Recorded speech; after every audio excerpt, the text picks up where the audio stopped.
আসসালামু আলাইকুম।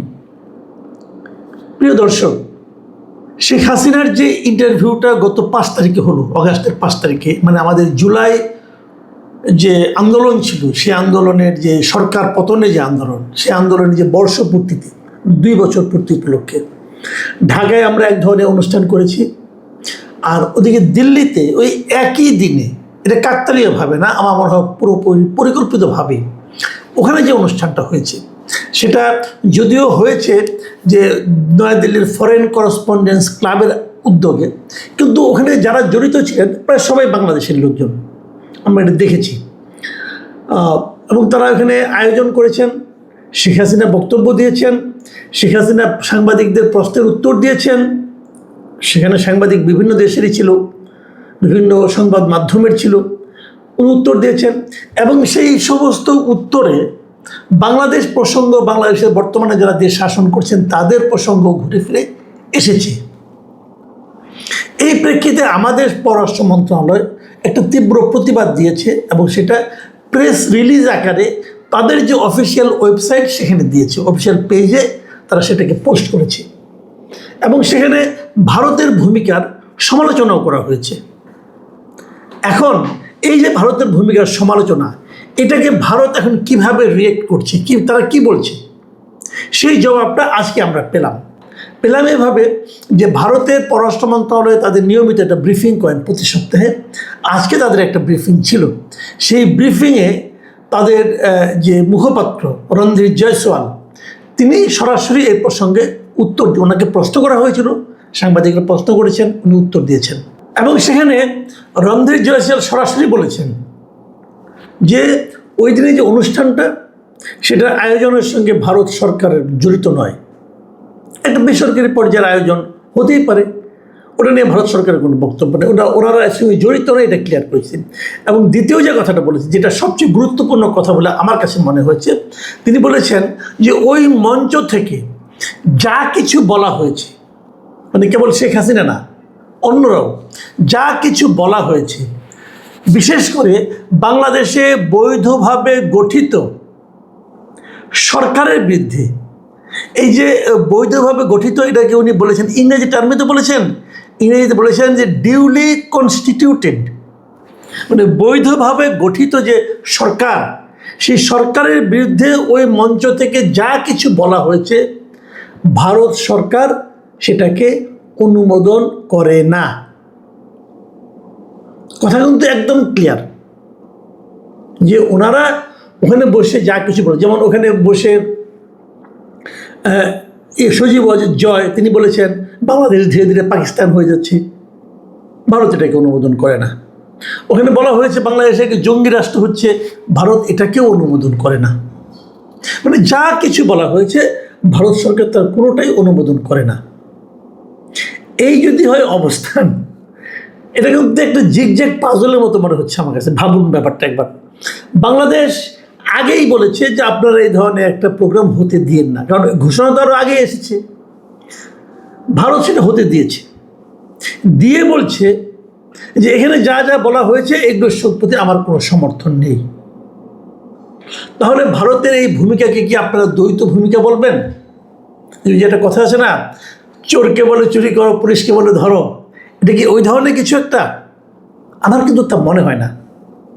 কারণটা হলো এই যে ভারতে বসেও অনেকে অনেক কিছু বলতে পারেন, এটা একটা বেসরকারি সংগঠনের আয়োজন, এটাকে ভারত বাধা দিবে কিভাবে?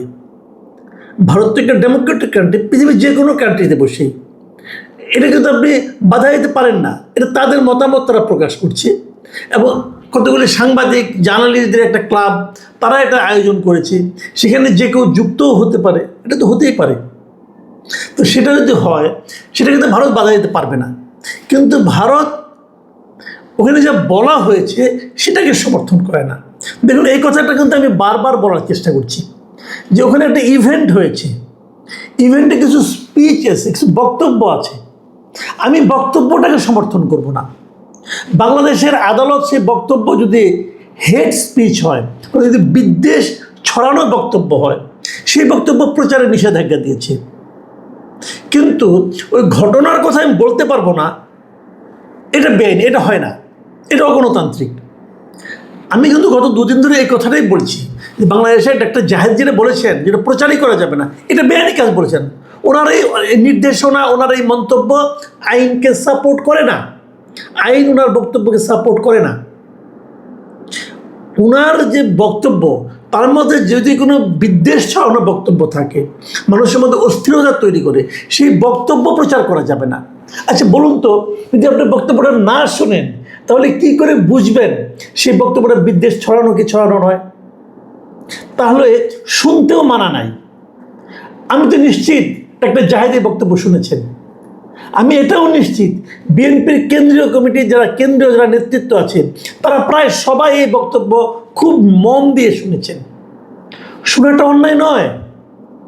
অন্যায় হলো ওইখান থেকে যে বক্তব্যগুলো, যেমন বাংলাদেশ জঙ্গি রাষ্ট্র হয়ে যাচ্ছে, যদি এই কথাটা বলা হয় বাংলাদেশ পাকিস্তান হয়ে যাচ্ছে, এই ধরনের যে কথাগুলো আছে, এই কথাগুলো আপনারা প্রচার করতে পারবেন না যদি সেটা শেখ হাসিনা বলেন।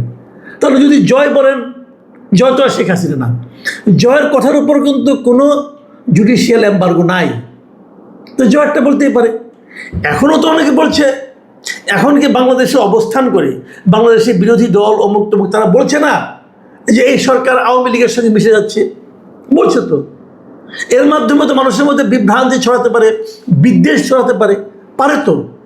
কিন্তু যেহেতু এগুলো আদালত কর্তৃক এই বক্তব্যগুলোর উপর নিষেধাজ্ঞা দেওয়া হয় নাই, এই দলের উপর নিষেধাজ্ঞা দেওয়া হয় নাই, অতএব এগুলো চলতে পারে। কেউ বললেই যে মানুষেরা বিশ্বাস করবে তাও তো নয়। কাজেই এটা নিয়ে কোনো আপত্তি, কিন্তু ওখানে যেহেতু শেখ হাসিনার বক্তব্যের উপর আদালতের এক ধরনের নিষেধাজ্ঞা আছে এবং সেটা বিদ্বেষ উৎপাদনকারী বক্তব্যের ব্যাপারে, কাজেই সেটা প্রচার করা যাবে না। এটার ব্যাপারে আমিও আদালত দিয়েছে, ভালো মন্দ ব্যাপার না, আমার ভালো লাগলো না, এটা ইম্পর্টেন্ট না। ইম্পর্টেন্ট হলো আদালত আদেশ আমরা মানতে বাধ্য। কিন্তু ওখানে যে একটা ঘটনা ঘটেছে সেটা আমি বলতে পারবো না কেন? ওখানে যে একটা অনুষ্ঠান হয়েছে, কে কে বক্তৃতা দিয়েছে, সেগুলো কি আমি বলতে পারবো না? পারবো। এমনকি জয় যেটা বলেছেন সেটাও আমি বলতে পারবো। কিন্তু যেটা হয়েছে, ঘটনা ঘটার পর বাংলাদেশ গভর্নমেন্টের পক্ষ থেকে আপনারা জানেন যে একটা প্রেস রিলিজ দিয়ে বাংলাদেশের পররাষ্ট্র মন্ত্রণালয় একটা প্রেস রিলিজ দিয়ে তীব্র নিন্দা করেছে, ক্ষোভ প্রকাশ করেছে, ভারতের প্রতি ক্ষোভটা তারা প্রকাশ করেছে। এবং সেই ক্ষোভের ব্যাপারেই কিন্তু, ক্ষোভের ভিত্তিতেই এবং সাংবাদিকদের প্রশ্নের জবাবেই কিন্তু মিস্টার জয়সওয়াল এই কথাটা বলেছেন। এবং জয়সওয়াল যে কথাটা বলেছেন, এইটা বলার মাধ্যমে আমি কিন্তু এখানে বাংলাদেশ ভারতের যে পারস্পরিক সম্পর্ক, এই সম্পর্কের ব্যাপারটা সম্বন্ধে একটা ধারণা পেতে চাই এবং এটা নিয়ে আপনাদের সঙ্গে আমি একটু মত বিনিময় করতে চাই। দেখুন, ভারতের এই বক্তব্যটা কিন্তু খুবই স্পষ্ট যে ওনারা শেখ হাসিনার বক্তব্য এবং এই সরকার সম্পর্কে যে বক্তব্য, সেগুলিকে ওনারা সমর্থন করেন না এবং ওই অনুষ্ঠানে কারো বক্তব্য ওনারা সমর্থন করেন না। তাহলে এখন দাঁড়ালো কি? তাহলে শেখ হাসিনার অবস্থানটা ওখানে কী দাঁড়ালো? দেখুন, আমাদের সরকার দাবি করেছিল শেখ হাসিনাকে যেন কথা বলতে না দেওয়া হয়। তাহলে সেক্ষেত্রে আবার একটা প্রশ্ন কিন্তু ওঠে, শেখ হাসিনাকে কথা বলতে দেওয়া না দেওয়ার ব্যাপারে ভারত কিভাবে তার নিষেধাজ্ঞা জারি করবে?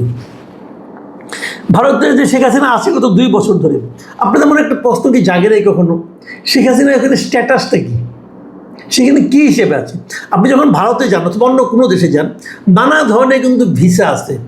কোনোটা ট্যুরিস্ট ভিসা, কোনোটা বিজনেস ভিসা, কোনোটা ডিপ্লোম্যাটিক ভিসা, কোনোটা অফিসিয়াল ভিসা, মানে নানা ধরনের ভিসার ক্যাটাগরি কিন্তু আছে।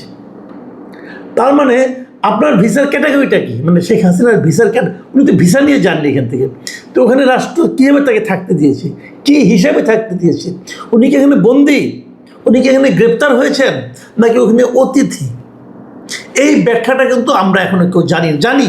আমরা গত বছরের না, তার আগের বছর 2024 অগাস্টে উনি ওখানে যাওয়ার পর বোধহয় 1 সপ্তাহ না 2 সপ্তাহ পরে ভারত সরকার একটা বলেছিলেন উনি এখানে অতিথি হিসেবে আছেন এবং ওনাকে সর্বোচ্চ নিরাপত্তাও দেওয়া হচ্ছে। তো যদি অতিথি হিসেবে থেকে থাকেন, তাহলে ওনাকে কি গত 2 বছরে একবারও পাবলিকলি দেখা গেছে? একবারও দেখা যায়নি। তো অতিথি কি কোথাও যেতে পারেন? অতিথিকে শপিং মলে যেতে পারেন, অতিথিকে পাবলিক প্লেসে যেতে পারেন না? পারা তো উচিত। তো উনি পারেন না কেন? এই 2 বছরে ওনার কোনো ফটোগ্রাফ কেউ দেখেছেন? ভিডিও বাদ দেন, কোনো স্থির চিত্র কেউ দেখেছেন? কেউ দেখেন নাই। এই দেশেও দেখে নাই, ওই দেশেও দেখছি কিনা আমরা জানি না, কোনো পাবলিক কোথাও আমরা দেখি নাই। আমি বলেছিলাম একবার যদি এটা ভিডিও ইন্টারভিউ হতো তাহলে আমার দেখার খুব ইচ্ছা ছিল যে ওনার চেহারা কেমন হয়েছে 2 বছরের পর। বয়স তো ওনার হয়েছে, 80 বছর বয়স হয়েছে, ওনার কেমন আমার দেখার খুব ইচ্ছা ছিল, কিন্তু সেই ইচ্ছে পূরণ হয়নি। তাহলে ওনার এখানকার স্ট্যাটাসটা কী, এটাও কিন্তু জরুরি। আমি মনে করি আমাদের সরকারের উচিত হবে জানতে চাওয়া যে ওনার এখানে স্ট্যাটাসটা কী। দেখুন, হাদির মৃত্যুর পর হাদির যিনি কথিত হত্যাকারী, অভিযুক্ত, হত্যা অভিযুক্ত, তার সেও কিন্তু ভারতে আছে এবং তার স্ট্যাটাস কি, সেখানে গ্রেপ্তার অবস্থায় আছে, অবৈধ অনুপ্রবেশকারী হিসেবে ওকে গ্রেপ্তার করা হয়েছে। তো তার তো একটা স্ট্যাটাস থাকবে। আমাদের শেখ হাসিনার স্ট্যাটাস কি আমরা কেউ জানি না, জানা আমাদের অধিকার নাই।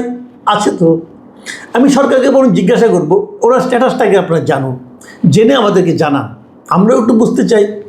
তাহলে যদি উনি গ্রেপ্তার হয়ে থাকেন তাহলে তো ওনার ভিডিও বা অডিও কোনো বক্তব্য দেওয়ার অধিকার ওনার নাই। যেহেতু উনি অডিও বক্তব্য দিচ্ছেন সেহেতু আমার ধারণা উনি এখানে গ্রেপ্তার অবস্থা নাই, বরঞ্চ উনি অতিথি হিসেবে আছেন। তো অতিথি হিসেবে যদি উনি থাকেন, এটা যদি স্ট্যাটাস হয়, তাহলে ভারত তাকে কীভাবে বলবে যে আপনি কথা বলেন না?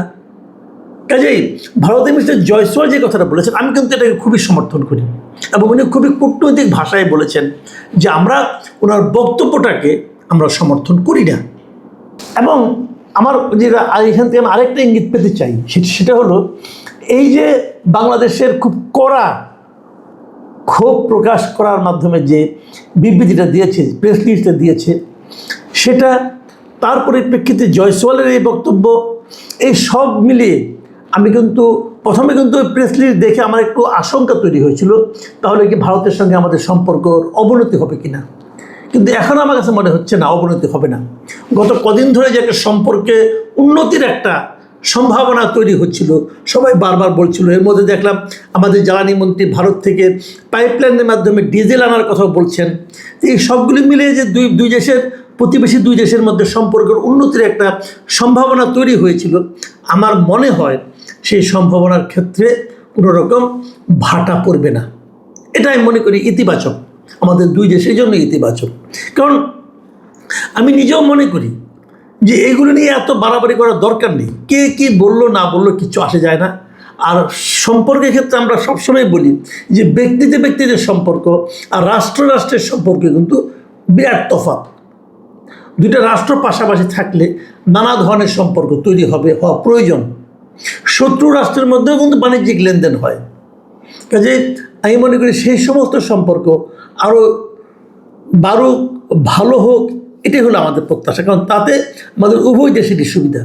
আর হেট স্পিচ, এটা কি শেখ হাসিনা কি আমাদের এখান থেকে কেউ, কোনো ধরনের হেট স্পিচই আমি মনে করি প্রত্যাশিত নয়। প্রিয় দর্শক, এখন এই পর্যন্তই। পরবর্তীতে আবার কথা হবে। সবাই ভালো থাকবেন। আল্লাহ হাফিজ।